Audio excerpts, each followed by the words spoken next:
This is 17-year-old Lisa Holm, and on a quiet summer's evening, she suddenly disappeared from a cafe in Blomberg, Sweden. What followed was one of the largest search operations in Swedish history. Hundreds of volunteers, helicopters, and police officers secured the countryside, all hoping to find her alive. However, as the hours turned into days and ominous clues began to surface, officers began to worry. And sadly, after 5 days of searching, they had their answer. Found deep inside a nearby farm, investigators discovered what they called the milking room, a scene that was so disturbing and grotesque that many of the officers required therapy. So, what happened to Lisa Holm? What precisely is the milking room, and who was to blame for all of this revolting behavior?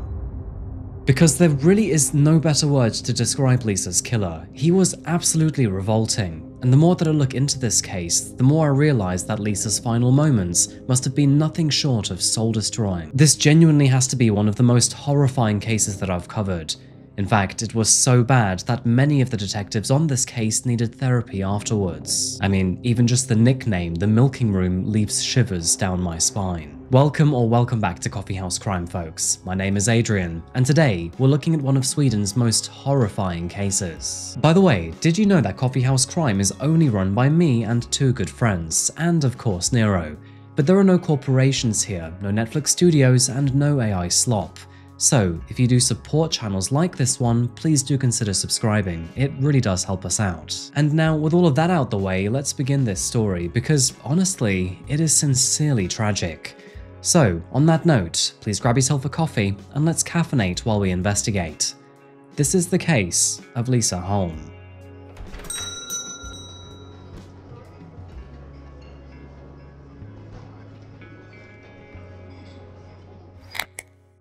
It was a gentle Sunday evening of June 2015, and the small Swedish village of Blomberg was busy being its usual self.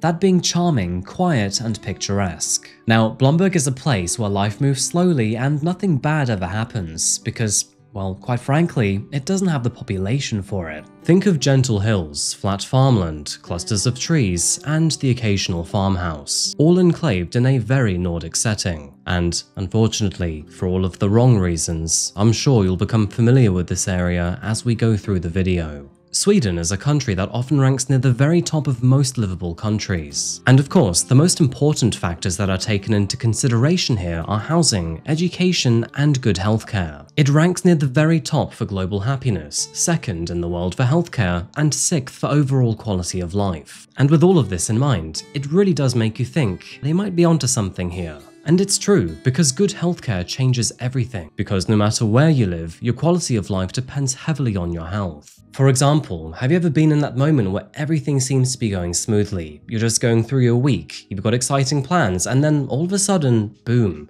your body decides to just ruin everything. Whether it's a sudden flu, an infection, or a weird new pain, it doesn't really matter.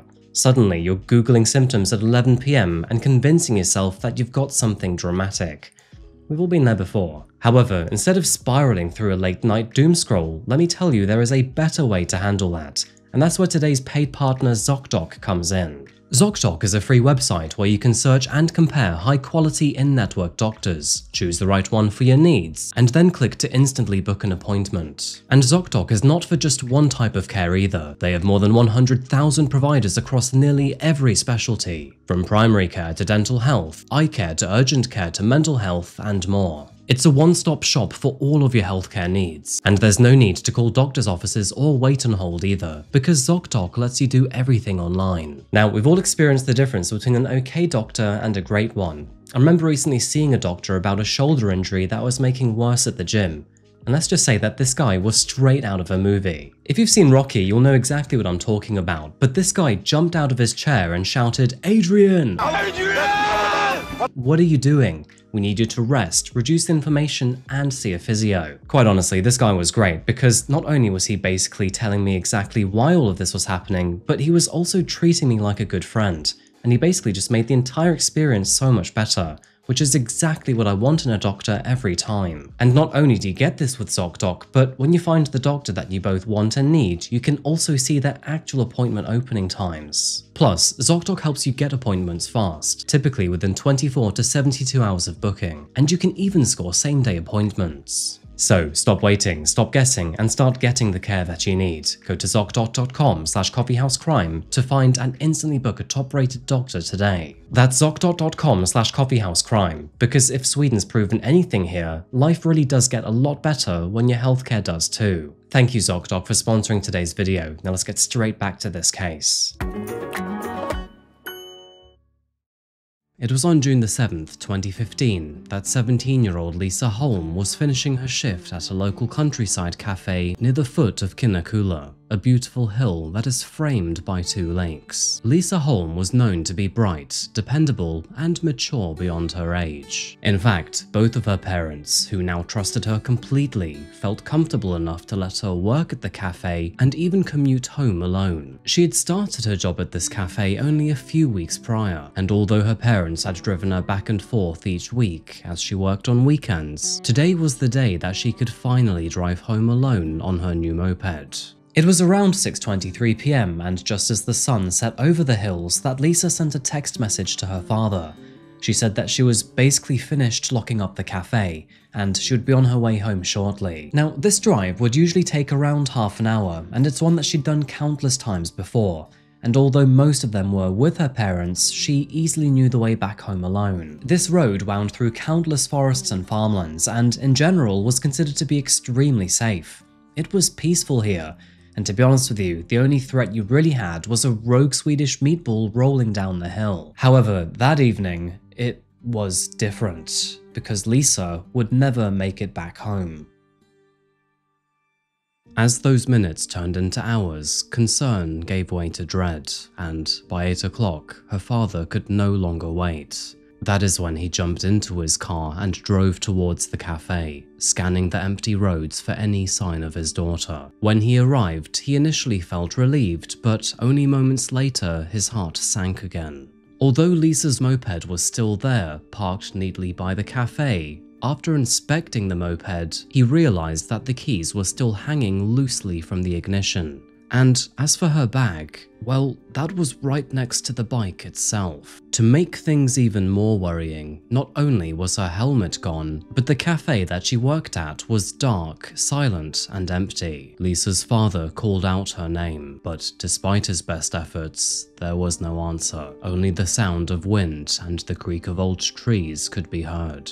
And Lisa Holm, well, she was gone. Panicked and desperate, Lisa's father called the police at 9:47 p.m. and within hours, a massive search operation was underway, with neighbors, friends, and local volunteers all traveling to the area to help find her. Flashlight beams swept far and wide across open fields, and all of the barns in the nearby area were thoroughly checked. As for roads, they were closed off, and everybody knew that Lisa was missing. But despite the turnout, the first sweep revealed almost nothing at all. There were no signs of a struggle, no clues, and no footprints. Absolutely nothing.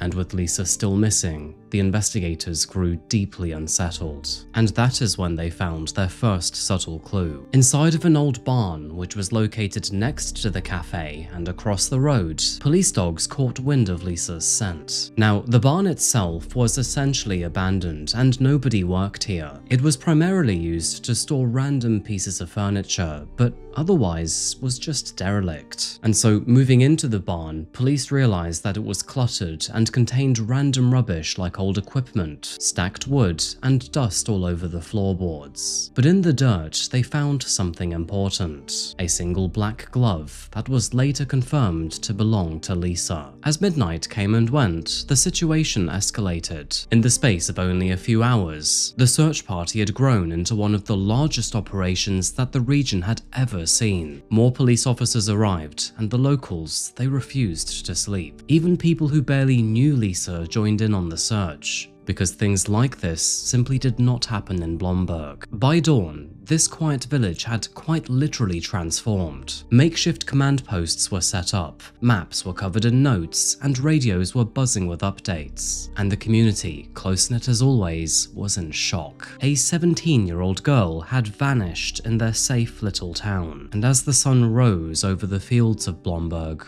one thing was becoming clear: that the fear and uncertainty that had gripped the village overnight was only going to get worse.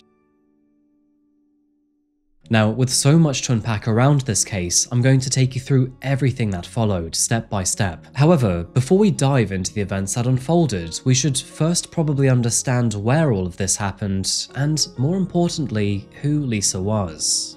Lisa Holm grew up in Skövde, which is a quiet town in western Sweden, and by the age of 17, she had earned a reputation for her reliability, her warmth, and her quiet maturity. By the summer of 2015, Lisa had finally earned her first job, and her shifts at the cafe was the first work that she had ever had. As a result, and also as a way to get between home and work, her parents rewarded her with a moped. They believed in teaching her sturdy values. Basically, if you work hard, you're rewarded well. Meanwhile, her friends described her as the glad girl. Now, this is kind of half lost in translation between Swedish and English, but it basically means that she was the one who always asked questions with curiosity and always stayed upbeat. She also loved pop music, especially One Direction, which, to be honest with you, is probably the only crime that she had ever committed. Lisa was grounded, polite, responsible, and always bright. And on the day that she disappeared, her very reputation remained true. Those who worked with her that day said that she was polite, curious, and in good spirits, basically behaving just like Lisa always would. However, now she was missing. So, beginning with this map, you can see that Lisa had a lot of distance to cover in order to get home, with about 45 miles between her and her family. However, with her moped still at the cafe, it is safe to assume that she had run into trouble before even beginning her journey. As the sun rose over Monday morning, the search for Lisa intensified, with police, soldiers, and hundreds of volunteers scouring the entire countryside on foot, horseback, and ATVs. Fields, ditches, forest groves, and barns were all searched in widening circles, radiating out from the cafe. Showing you a couple more of my maps here, but they initially began with a small search radius of only 300 meters. With such a relatively small area, they could throw in an intense level of effort to make sure that nothing was missed. Spoiler alert, but whoops, they would miss a few things. And of course, over the next few days, this radius would increase from 300 meters to 10 kilometers. As this radius expands, the amount of effort they can put in per square meter of course diminishes. But for now, let's not jump ahead of ourselves. By June the 10th, an organization known as Missing People joined the search party, bringing in dozens of trained team members and specialized equipment. And then, 2 days later, the first real clues began to surface. It was along a dirt road and only a kilometer away from the cafe that searchers found scattered belongings. A pink phone case and parts of a mobile phone were discovered, and eventually they were confirmed to belong to Lisa. Polisen utökar sökområdet till att omfatta en diameter på 10 kilometer om man gör fler fynd. Missing People fortsätter att hjälpa polisen i sökandet under hela dagen. Soon after this, and further along the dirt road, they also found a torn receipt and a train ticket with Lisa's name clearly printed on it. And unfortunately, the next day, even more appeared. A friend of Lisa's father was driving past the cafe when he realized that the barn next door no longer had any police tape surrounding it. For clarity, this is the same barn which is across the road from the cafe and the same barn that contained her glove. So, with the barn no longer off limits, the neighbor decided to take a look inside, and while there, he found a pair of pearl earrings glinting on the floor in the dust. He immediately knew that they belonged to Lisa. and soon enough, his parents confirmed this. The following morning, Lisa's ID card and her house keys were found near a road leading south. It's safe to say that the evidence left behind was both chaotic and spread all over the place, kind of like someone had deliberately tried to confuse her trail. By June the 11th, and that being 4 days after her disappearance, the search zone had widened yet again, now encompassing all of the nearby farms and estates. And trust me here, it was just about to get worse. Much worse. Now, one of those farms was Martorp Farm and was basically a mile away from the cafe. It was quite modest in size, and there were signs of aging too, and at the time, it was home to 3 migrants from the Baltics. One thing I found quite interesting is that despite moving to the country multiple years prior, none of them could actually speak Swedish, only Lithuanian and English. Otherwise, there was nothing remarkable about these folks. Anyway, it was on June the 12th that volunteers started to sweep around the farm. And then something strange happened. That is when 2 of those migrants, being a man and a woman, approached the volunteers. They said that not only had police officers already swept and searched the area, but that those volunteers should not waste their time. But the thing is, not only did this urgency feel unhelpful, it quite literally felt defensive. And as for the man, they could all tell that he was tense. In fact, not only did he urge the volunteers to leave as soon as possible, but he also told them that if they didn't move on, he would contact the police. Now, thankfully, the search party wouldn't back down. Instead, they politely told him to back off while they continued to search around the farm. They couldn't tell why, but there was something about this place that felt rather uneasy, and as the search teams pressed forward, none of them knew that, within hours, they would stumble upon a horrifying discovery that would officially end their search. It's kind of ironic, really, but if his goal was to draw attention away from the property, well, the anxious man actually achieved quite the opposite. In fact, his behavior unsettled the volunteers so much that they eventually called the police. Within minutes, officers arrived on the scene, and with their heightened suspicions, they were prepared to search every inch of Martorp Farm. Speaking about the property for a moment, the farm itself was quite large and expansive.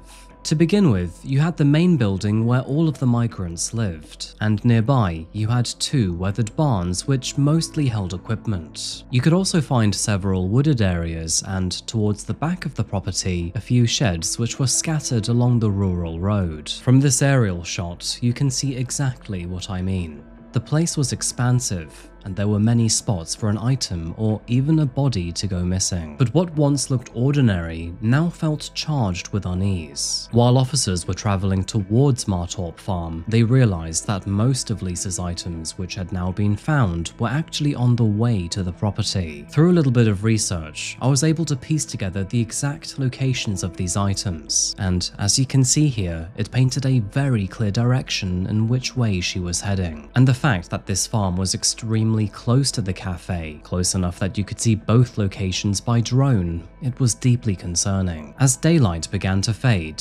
police officers methodically spread out across the grounds, with their flashlights sweeping through the fields and eager to find evidence. And sadly, it was there, in the tall grass just outside of the shed, that searchers finally made a breakthrough. Hidden among the weeds and branches was a dark jacket, which later on would be confirmed to belong to Lisa. Underneath it, they also found her white moped helmet, which had been missing since the night she had vanished. With this discovery, all efforts to find Lisa intensified around this property. As a result, they sealed off the area and began to scour the home, barn sheds, and every square meter. And within half an hour, there were multiple significant areas of interest. But before we go any further, let's start here on one of the sheds. Detectives noticed that one of the small white sheds, which was found towards the back of the property, had long grass which had been trampled leading up towards the door. This was odd because the shed itself looked like a building that was never in use, but the grass would suggest otherwise. In response, they pried the door open, and when inside,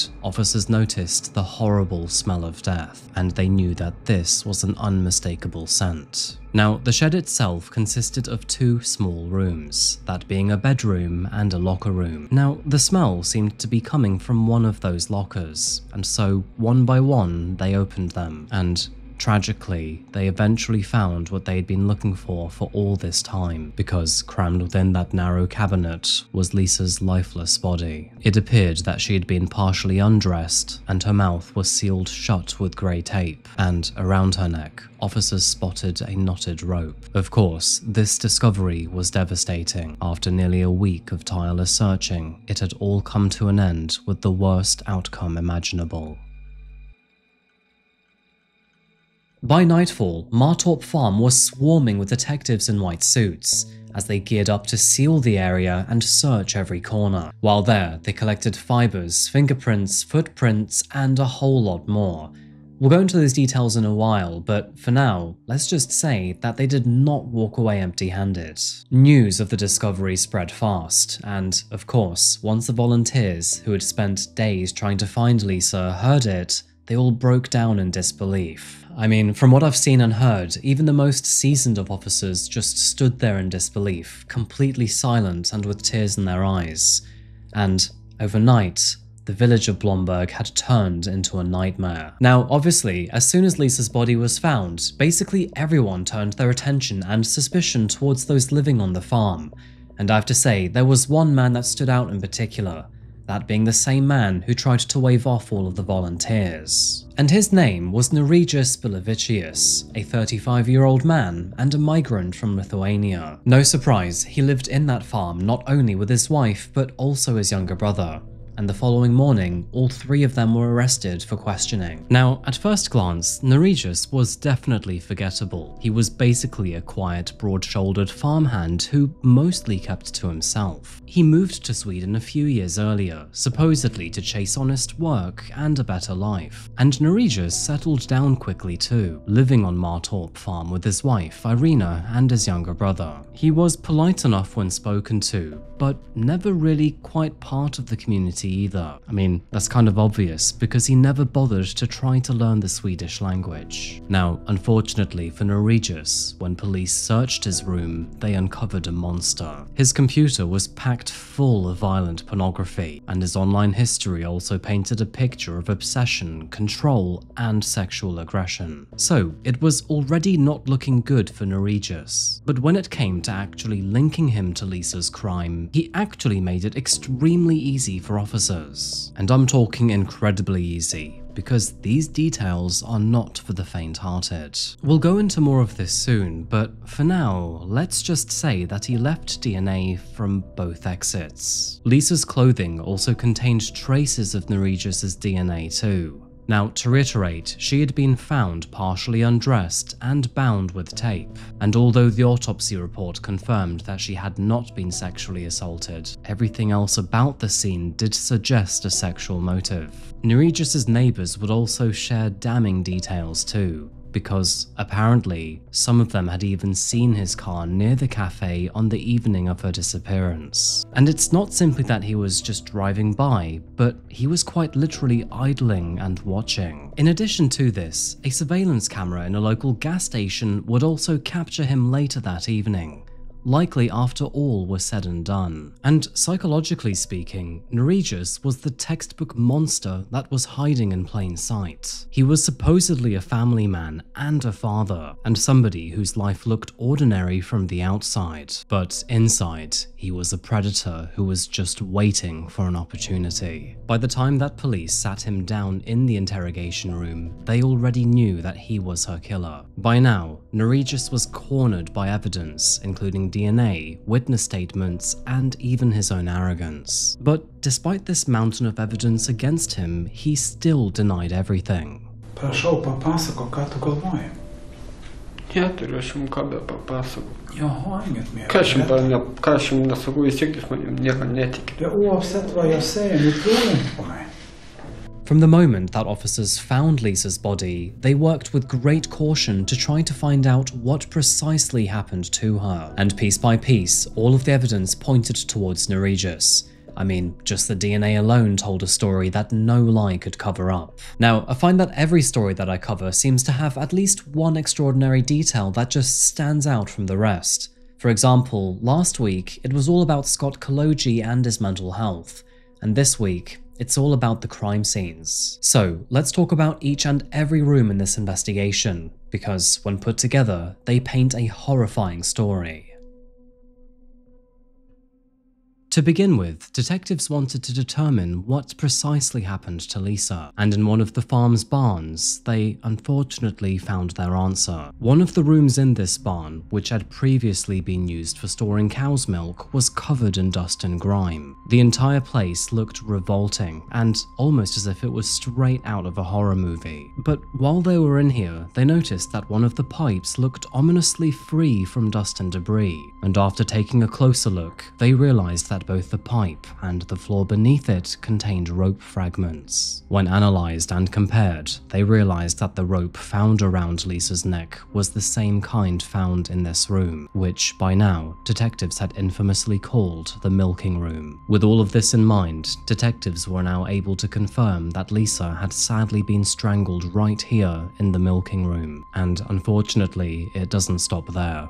In fact, this was just the beginning. They also noticed that semen was found in this room and on Lisa's clothing, and when this was compared to Nerijus's DNA, they found a conclusive match. To add insult to injury, his excuse came straight out of a delusionist's handbook. Nerijus claimed that he'd simply relieved himself in the barn on a totally separate occasion, which by the way is still extremely creepy because why would you do it here in this room? His genetic fingerprints were found everywhere too. They were on the rope used to strangle Lisa, on her clothes, on the inside and outside of her garments, and around the barn. They would even find his blood on Lisa's jacket, which therefore suggested that a struggle had taken place while she fought back.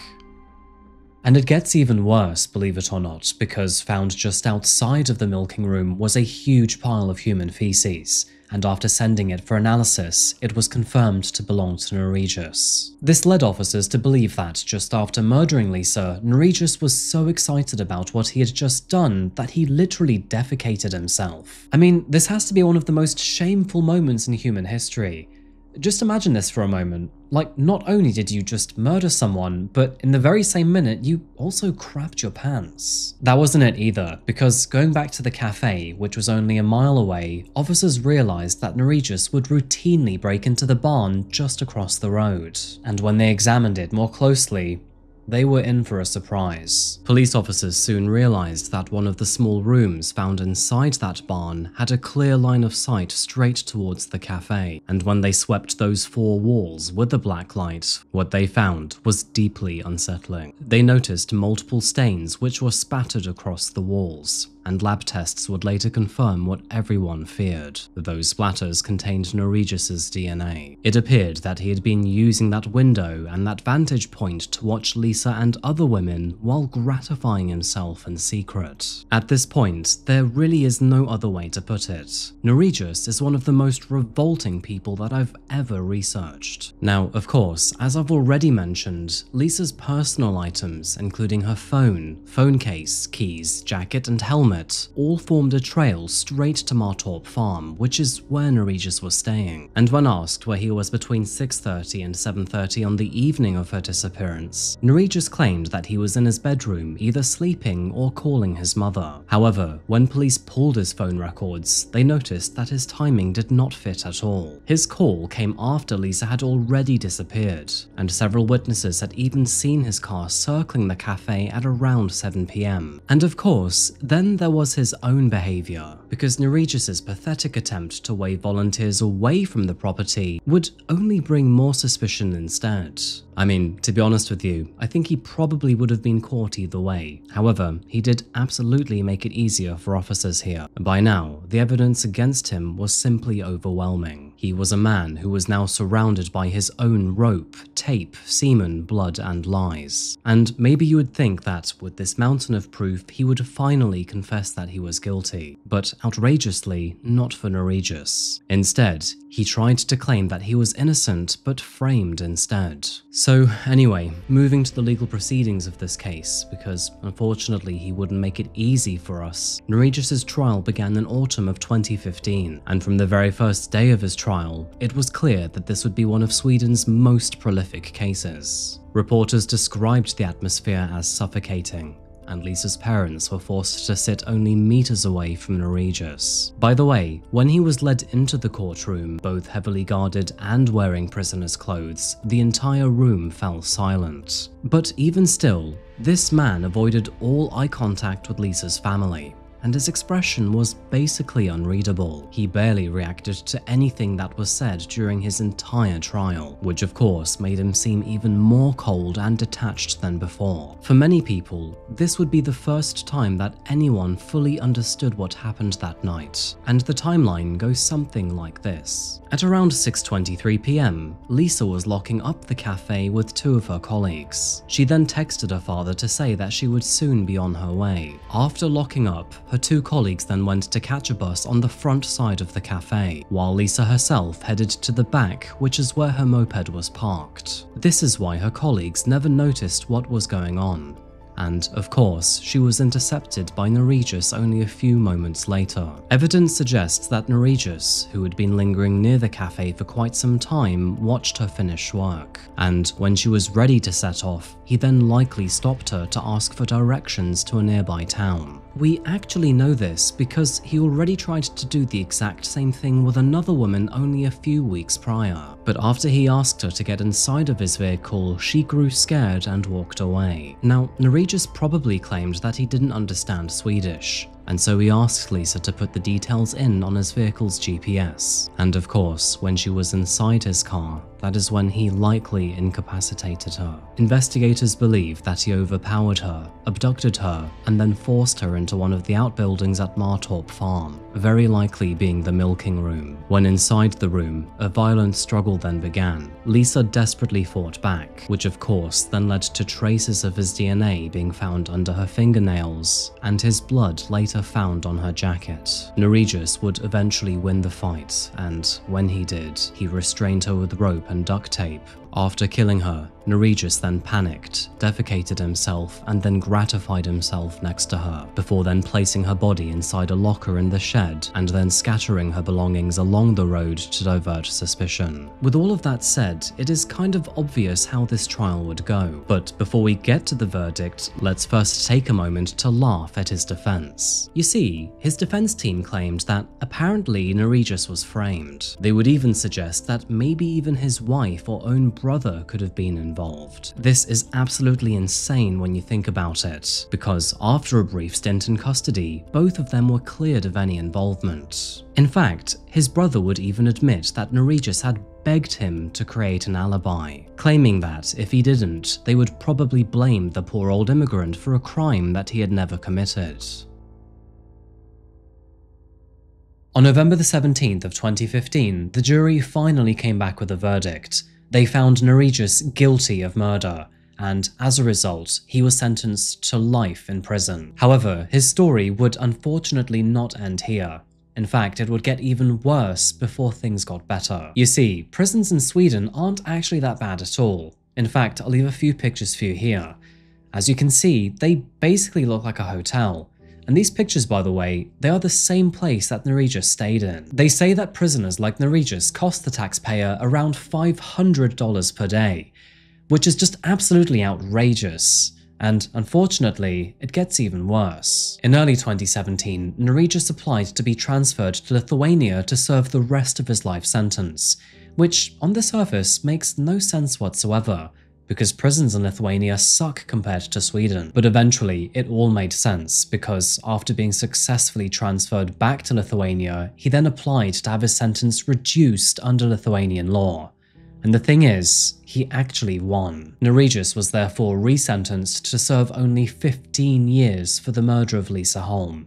But thankfully, his story would not end here either, because not only would he eventually have his sentence reinstated back to life in prison, but after months of abuse from other Lithuanian prisoners, he was eventually stabbed to death in his cell. Apparently, he was being abused by other prisoners so often that he was always in and out of prison, and eventually, one of them finished the job. Talk about U-turns, hey? Now, to be honest with you, I can't say I give a damn about Nerijus. But my heart still hurts for Lisa. Her murder was a national tragedy, and it sent shockwaves far beyond Blomberg. For those of you who don't know, Sweden is a nation that prides itself on safety and community, and now it was suddenly confronted with the horror that they could simply not believe. Throughout the course of finding Lisa, over 900 volunteers had joined, and in the end, their hopes and efforts would ultimately be shattered. In Blomberg, life has never quite been the same. Parents have grown more cautious, the cafe has become a place of sorrow,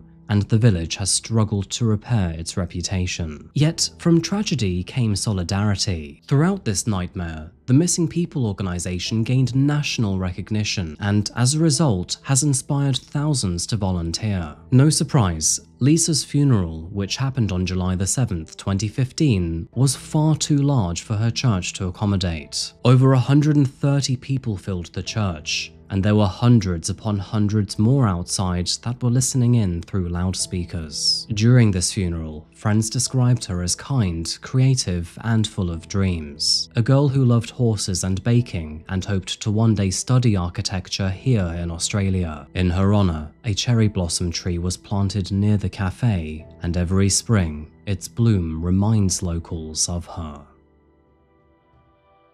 I think this is one of those stories where, quite simply, people will never get over this tragedy.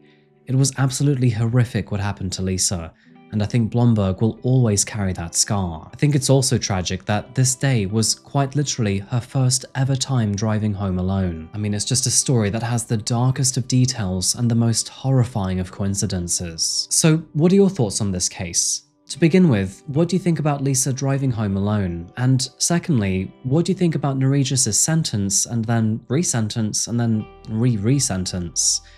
I find that was quite a wild U-turn towards the end there. As always, please share your own thoughts and opinions down below, and although I don't reply to every comment, I do literally see all of them. Again, thank you to all of those who end up leaving one. Thank you again to ZocDoc for sponsoring today's video. Go to ZocDoc.com/coffeehousecrime to find and instantly book a top-rated doctor today. Anyway folks, I think that's pretty much it for me today, so on that note, I'm going to turn the camera off. If you haven't seen the podcast yet, please go over to Spotify and search Coffeehouse Crime. And you can also find me on Instagram and even support the channel on Patreon if you'd like to. But of course, they are all just optional extras. Being honest with you, I just really appreciate you being right here on YouTube. Anyway folks, see you again very soon, but until then, remember to look after yourselves and of course each other. And remember to stay safe and stay curious. Thank you, and goodbye.